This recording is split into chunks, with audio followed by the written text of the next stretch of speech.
Bonjour à tous et à toutes. Salam alaikum rahmatullahi wa barakatuh. Et j'espère que vous allez tous bien, vraiment. Merci pour le soutien, pour les dernières vidéos, à ceux qui partagent, like et commentent les vidéos. Ça fait plaisir. Alors, j'avais pas l'application YouTube Studio et donc j'avais pas accès à la totalité des messages. J'ai téléchargé l'appli et j'ai pu lire des messages qui dataient un petit peu et auxquels j'ai répondu ou au moins voilà, j'ai lu. Des fois, si je réponds pas, c'est que j'ai pas compris. Donc je me laisse le temps de relire et pour vous répondre plus tard. Un sujet et une annonce pour cette vidéo d'aujourd'hui. J'aimerais vous interpeller un petit peu sur le pardon. J'en avais parlé mais rapidement et j'aimerais faire une vidéo aujourd'hui qui est dédiée à ça. Et en même temps une annonce de live ce soir, je l'espère, Inch'Allah, si Dieu me le permet, de faire un live, pas trop tard. Je le programmerai dans la journée, donc vous serez avertis de l'heure à laquelle le live débutera. Et ça sera le même sujet que la dernière fois, sauf que je vais être un peu plus précis sur la question et vous comprendrez pourquoi. Il s'agissait en fait un petit peu de notre monde idéal et j'ai eu des réponses très personnelles. Je ne m'attendais pas à ce type de réponses, mais elles sont bien à connaître aussi et ça me permet moi d'un peu de savoir aussi à qui. Donc je disais, et puis je pense que c'est à moi aussi d'être un peu plus précis dans la question. Et en fait, la vraie question que j'aurais aimé vous poser, et sur laquelle j'aimerais qu'on réfléchisse ensemble, c'est qu'est-ce que serait le monde de demain dans un idéal mais collectif. Qu'est-ce qu'il resterait dans votre monde de demain et qu'est-ce que vous enlèveriez de ce monde, mais moins pas du côté personnel, mais vraiment collectif. Moi, j'avais abordé le sujet du capitalisme, et voilà, ça peut être un exemple. Est-ce que vous êtes pour, est-ce que vous êtes contre, est-ce que dans votre monde, il y a encore de l'argent, est-ce que c'est le même système, etc.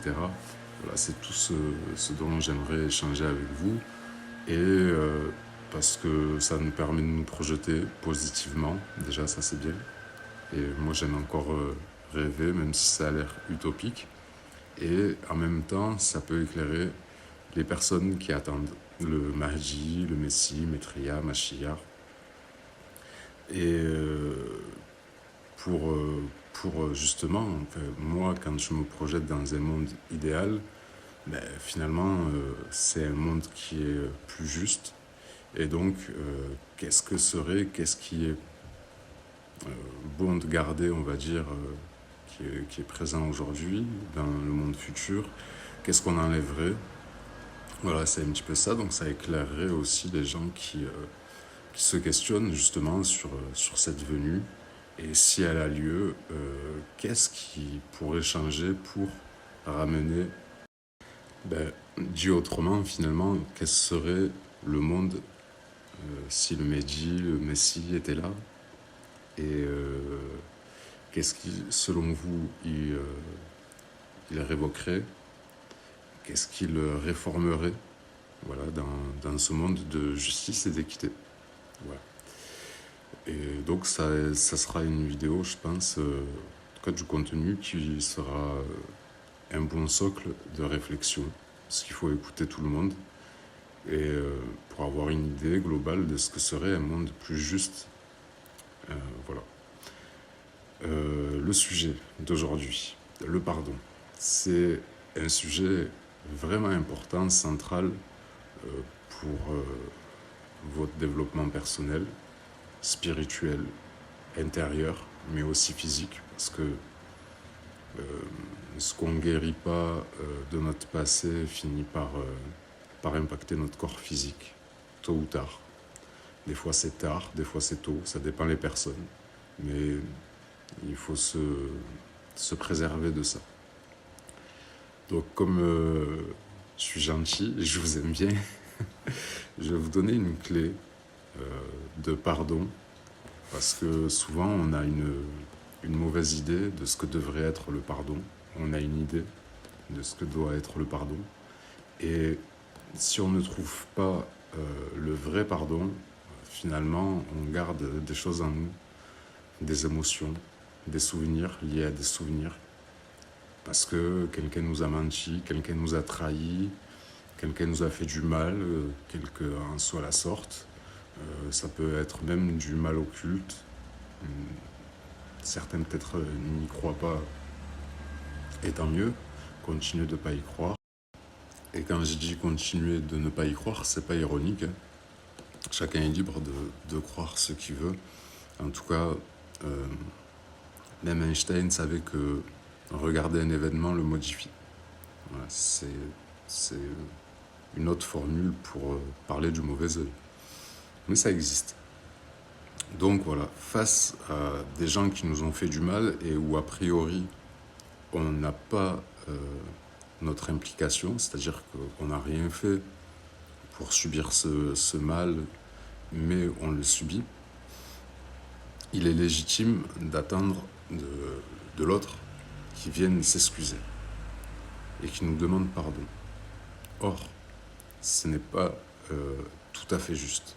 C'est vrai, la personne a ses 50 à prendre, parce qu'elle a été mauvaise envers nous, mais souvent, dans beaucoup de cas, ce conflit, il dure, il est présent et il dure aussi à cause de nous.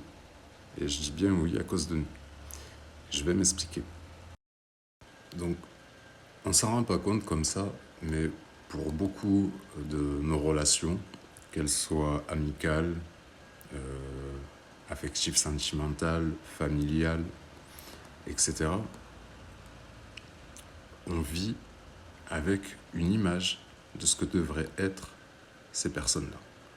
On a une image de ce que devraient être nos enfants, on a une image de ce que devraient être nos parents, etc. Et ce qu'il faut voir et comprendre fondamentalement ici, c'est que c'est cette image le plus souvent qui nous met en conflit avec ces personnes-là. Parce qu'il faut voir que ces personnes-là, elles ne sont pas en conflit avec tout le monde. Ça sous-entend que ces personnes-là, qui s'entendent avec la personne avec laquelle vous avez eu un conflit, se réunissent, ont une idée plus juste de ce qui est. Vous aviez une idée de ce qui devrait être. Je vais prendre un exemple concret. Pendant longtemps, j'ai attendu que ma mère me demande pardon pour ce qu'elle a fait. Peu importe l'histoire, on n'est pas là pour raconter les détails. Mais vis-à-vis de ce qu'elle m'a fait, c'était légitime. Et si je vous raconterai l'histoire, vous trouverez ça légitime que j'attende ses excuses. Et ça va super loin. C'est pour ça que... Bon, bref. Et pendant longtemps, j'ai attendu ses excuses. Mais en réalité, ça ne me permettait pas de trouver la paix. Parce que j'avais encore cette idée-là qui vivait en moi, qui était que ma mère elle aurait dû faire ça, elle n'aurait pas dû faire ça, etc., etc.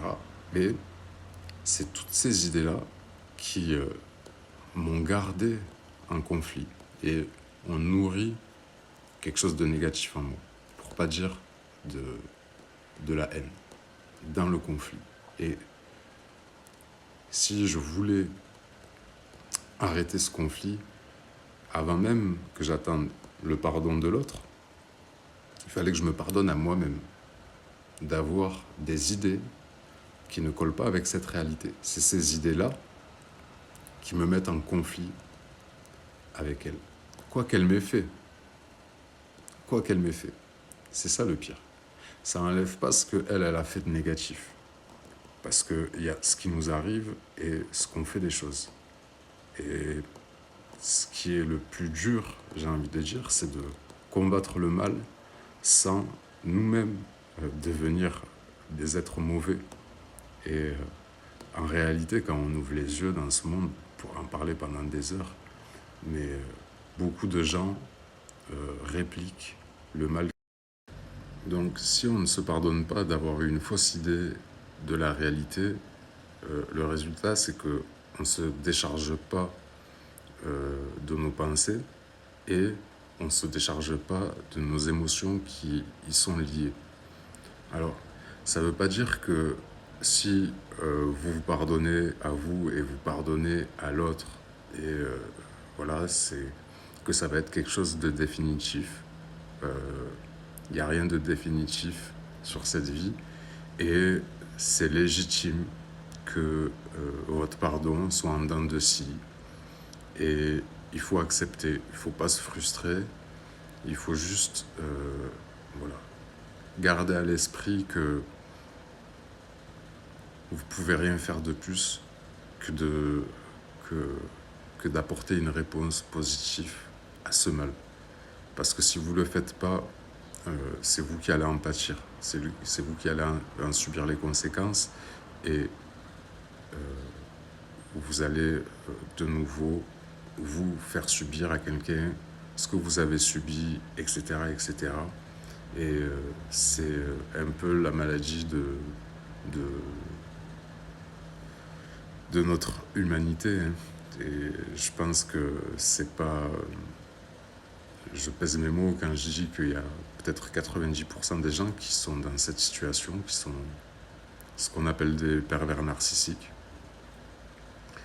Et c'est très dur de voir ça. En tout cas, quand vous voyez ça, vous voyez plein d'autres choses et vous entamez une guérison qui est totale et au-delà de votre existence. Parce que oui, c'est bon pour vous, pour votre existence, mais au-delà. C'est-à-dire qu'au-delà de de votre vie, si vous avez la chance d'avoir des enfants, mais c'est une réparation un petit peu voilà, des schémas, des cycles que l'on répète de génération en génération, de famille en famille. Quand vous observez l'histoire de chacune de ces personnes qui vous ont fait du mal, vous remonterez et vous allez trouver que eux-mêmes on leur a fait ce mal. Et parce que à un certain moment, ils ont manqué de reconnaissance par ce mal, en plus, eh ben, ils tombent dans un processus où ils le répliquent pour que vous les compreniez. Ça a l'air dingue, hein, mais j'ai creusé longtemps. Moi, j'ai eu des histoires tellement farfelues où je me suis tellement demandé pourquoi, et pourquoi. Alors que, mais voilà, les choses, des fois, elles sont plus évidentes que ça. Et puis, ça permet justement si, comme moi, vous êtes la pomme qui est tombée loin du pommier, dites-vous que c'est pas un mal, c'est une occasion pour vous et pour les générations futures de faire votre propre arbre et de casser les liens qu'il y avait avec des gens qui étaient négatifs. Mais voilà, ce qui est important, c'est de se pardonner, de casser ces images-là de ce que devrait.